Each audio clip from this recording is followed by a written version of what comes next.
Hasto selesai diperiksa selama 4 jam dan saat ini pulang tidak ditahan oleh KPK. Ini adalah pemeriksaan perdana Sekjen PDI Perjuangan Hasto Kristianto sebagai tersangka dalam kasus suap dan perintangan penyidikan. Halo pemirsa, hari Senin kemarin Pak Hasto, Sekjen dari PDIP, sudah diperiksa KPK.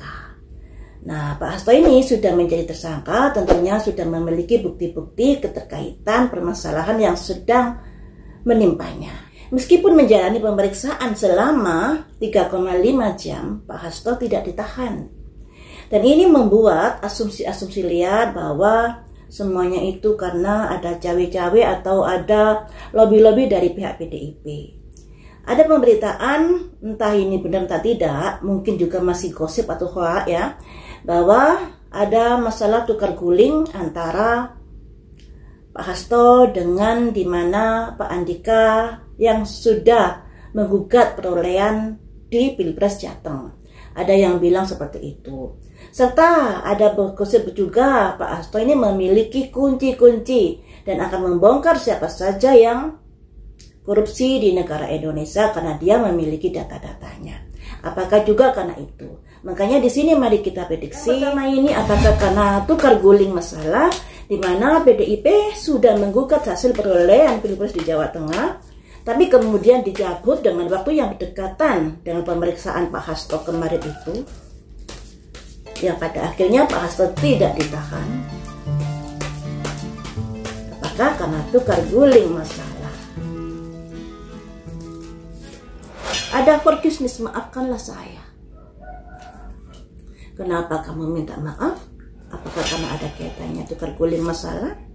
Joy, demi kebahagiaan semua.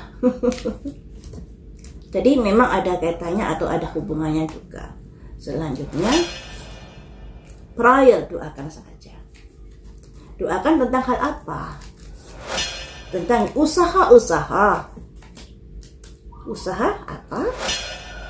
Untuk sebuah abundance, keberlimpahan. Jadi teman-teman, kalau dari 5 kartu ini memang sih ada kaitannya juga dengan dicabutnya gugatan dari PDIP terkait hasil Pilpres di Jawa Tengah. Di sini ada maafkanlah saya karena sudah mencabut pelaporan tersebut. Nah, untuk apa dicabut? Karena apa? Demi joy, demi kesenangan bersama, demi kepentingan bersama. Nah, kepentingan bersama, kesenangan bersama ini tentunya agar masalah ini bisa baik-baik saja, baik masalah Pak Hasto maupun masalah Pilpres di Jawa Tengah, agar semuanya bisa berjalan dengan baik. Makanya doakanlah saja semuanya itu bisa lancar. Dengan kreasi-kreasi ini, dengan usaha-usaha ini, yang pada akhirnya ada keberuntungan bersama, ada keberlimpahan bersama ini. Jadi memang ada kaitannya antara dicabutnya pelaporan dari Pilpres, dari gugatan Pilpres kemarin dengan tidak ditahannya Pak Hasto. Padahal dari pemberitaan KPK sudah memiliki bukti-bukti, makanya KPK kan menetapkan Pak Hasto sebagai tersangka di kasus itu. Tapi setelah diperiksa 3,5 jam, ternyata Pak Hasto tidak ditahan. Ada salah satu sebab yaitu karena tukar guling masalah ini. Ada lobby-lobby dari pihak PDIP dengan pihak pemerintahan tentunya. Perihal yang kedua yaitu Pak Hasto memiliki bukti-bukti dari pejabat-pejabat negara Indonesia yang sudah melakukan korupsi. Dan bukti-bukti itu sudah dinotariskan di Rusia. Kabarnya kan seperti itu. Apakah juga karena hal itu, makanya Pak Hasto hingga saat ini masih belum ditahan?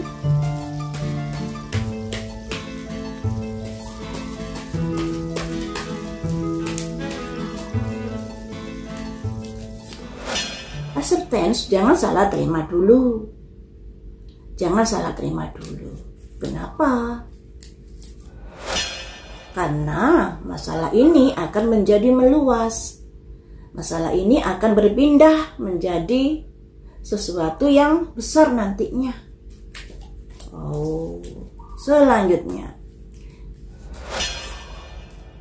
ada sebuah kunci. Nah, Ini juga salah satu sebabnya kenapa Pak Hasto tidak ditahan, karena Pak Hasto memiliki kunci-kunci dari penyelewengan pejabat-pejabat di negara Indonesia. Waduh, ketika kunci itu dibuka, masalahnya ini akan semakin meluas, akan menjadi luas, akan kemana-kemana. Nah, tentunya itu juga akan membuat gerah dari orang-orang yang sudah melakukan korupsi di negara Indonesia ini, tapi masih belum ditangkap kayak gitu.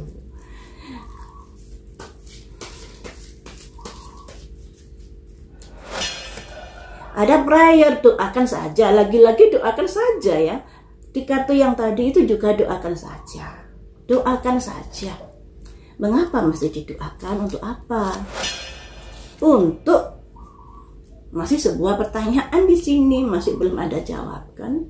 Kita ambil satu kartu lagi ya. Untuk apa didoakan di sini? Demi apa? Demi destiny. Demi nasib dari Pak Hasto, juga nasib dari para pejabat yang sudah korupsi tapi masih belum ditangkap. Jadi teman-teman, dari keenam kartu ini saya bisa mengartikan kenapa Pak Hasto belum ditangkap. Itu juga ada kaitannya di mana Pak Hasto memiliki kunci dari pemerintahan negara Indonesia ini. Kunci dari pejabat-pejabat yang sudah melakukan penyelewengan dan dia memiliki bukti-buktinya. Dan ketika bukti-bukti ini diungkap nanti, masalah akan menjadi meluas kemana-kemana. Dan tentunya itu tidak diinginkan dari orang-orang yang melakukan korupsi tadi. Nah, makanya di sini doakan saja semuanya bisa baik-baik saja, baik Pak Hasto maupun orang-orang yang sudah melakukan semuanya itu. Tapi kembali lagi nanti tergantung dari nasib baik dan nasib buruk mereka. Ini ya.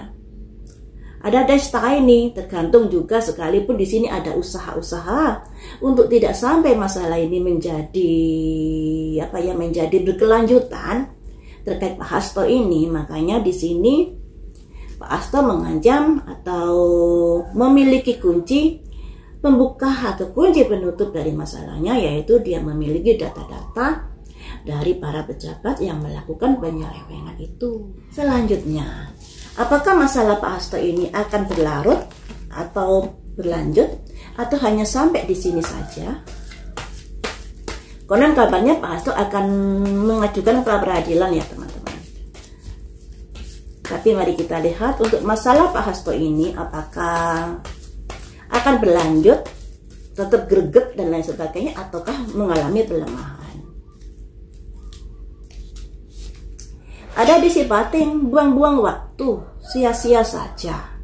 Mengapa sia-sia saja? Kenapa? Karena miracle, nanti ada keajaiban-keajaiban atau ada hal-hal yang tidak terduga di sini. Nah,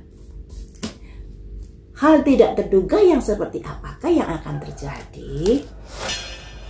Acceptance, jangan salah terima. Ada salah terima, ada hal-hal yang tidak terduga yang pada akhirnya membuat kita terkejut dan lain sebagainya kayak gitu. Ada hal-hal yang tak terduga membuat kita menjadi salah sangka di sini. Apakah Pak Hasto nanti bisa bebas? Sebuah pertanyaan, nah ini keluar lagi. Sebuah pertanyaan yang butuh jawaban. Apakah Pak Hasto ini bisa lolos dari jerat masalah ini? Growth, masalah ini akan tumbuh ternyata. Masalah ini tetap akan berlanjut ternyata.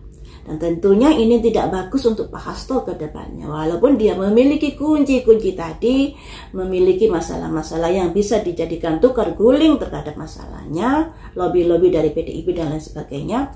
Tapi ternyata masalah ini akan tumbuh, tetap berlanjut. Karena apa ya? Karena sudah dipantau oleh masyarakat ya.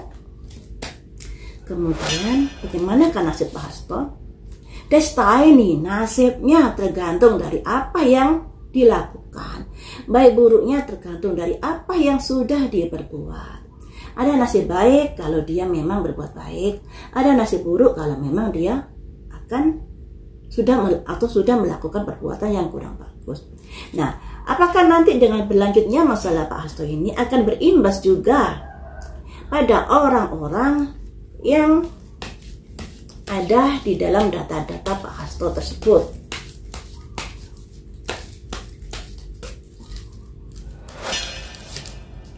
Grief, ya, ada duka cita di sini. Dari masalah pertumbuhan ini, ternyata masalah ini akan berkembang, tetap tumbuh, tetap dilanjutkan, dan ini akan membuat orang-orang yang sudah datanya di tangan Pak Hasto akan menghadapi duka cita, akan merembet juga pada mereka-mereka itu. Nah, dari prediksi saya ini, jadi memang ada kaitannya dengan tukar guling masalah pelaporan PDIP terkait gugatan hasil Pilpres di Jawa Tengah tersebut, juga adanya kunci-kunci dari Pak Hasto memiliki data-data dari pejabat-pejabat yang korup, itu juga akan memberikan efek terkait dari masalahnya Pak Hasto ini.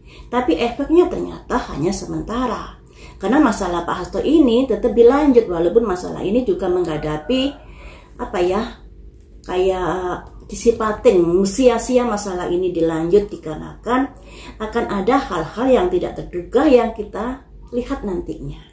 Tapi masalah ini tetap dilanjut, cuman mungkin menghadapi perlemahan di sini karena ada simbol sia-sia disipating ini. Ya. Jadi gregetnya ini menurun atau masalah-masalah agak sedikit dikaburkan di sini karena ada disipatik ini tadi sia-sia dalam menangani masalah ini. Walaupun masalah ini tetap akan dilanjut, juga akan ada hal-hal yang melebar kemana-kemana karena di mana Pak Hasto memiliki kunci-kunci terkait orang-orang pejabat-pejabat yang sudah melakukan korupsi tersebut. Nah, mari kita dalami di sini terkait dari destiny-nya Pak Hasto ini ya melalui kartu yang satunya. Nasib baik dan buruk tergantung dari apa yang kamu lakukan. Tapi kadang-kadang manusia juga ada lobby-lobby, merekayasa, melakukan pendekatan dan lain sebagainya. Apakah seberapakah nasib baik dan nasib buruk yang akan menimpa Pak Hasto terkait dari masalah yang sedang menimpanya?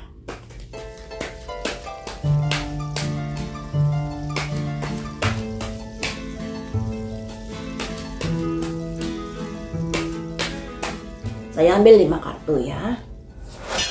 Ada simbol 4 pedang dan simbol orang meditasi yang artinya sudahlah introspeksi diri saja. Yang artinya diharapkan untuk introspeksi diri saja. Kalau yang namanya bersalah juga harus menanggung dari akibatnya.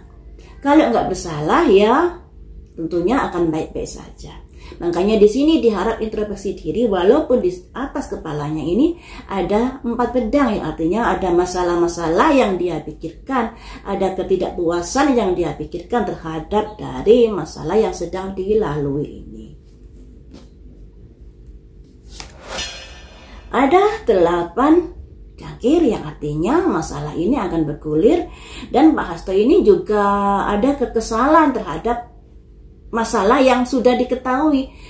Ada beberapa pejabat kenapa tidak dijerat, seperti pilih tebang dan lain sebagainya, pilih kasih dan lain sebagainya.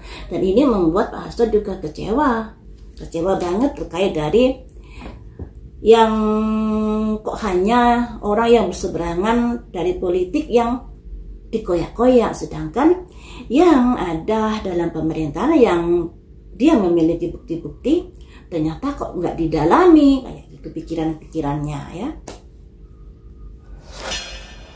Nah, di sini ada seorang ibu yang memiliki kekuatan, yang memiliki pamor. Mungkin ini simbol dari Ibu Megawati atau dari seorang wanita yang lainnya yang pada akhirnya akan memperjuangkan Pak Hasto di sini. Berhasilkah? The Dreamer masih belum pasti di sini karena The Dreamer itu simbol dari seorang yang bermimpi, pemimpi, dan dilambangkan dilambangkan angka 0. Angka memulai sebuah usaha, baru memulai, sedangkan angka tertinggi kan 10, jauh dari 10. Jadi masih melalui sebuah perjalanan, sebuah perjuangan.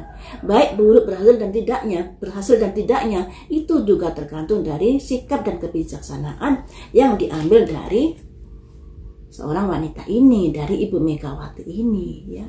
Ini saya mengartikan Ibu Megawati ya. Selanjutnya hasilnya nanti bagaimana?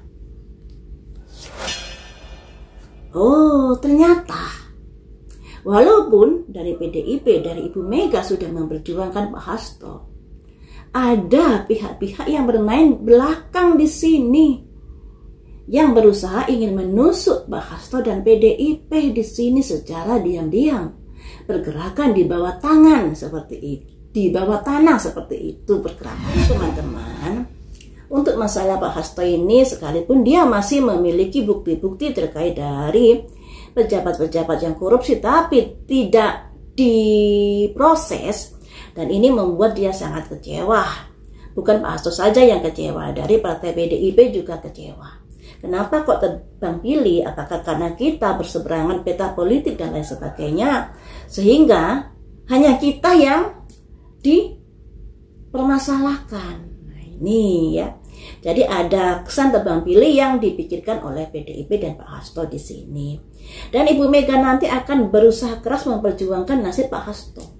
Tapi Ibu Mega dan PDIP juga harus hati-hati, karena yang dihadapi ini adalah musuh-musuh yang di bawah tanah. Wajahnya nggak kelihatan, tapi perbuatannya sangat bisa menusuk di sini. Ada pedang 7 soalnya, pedang 7.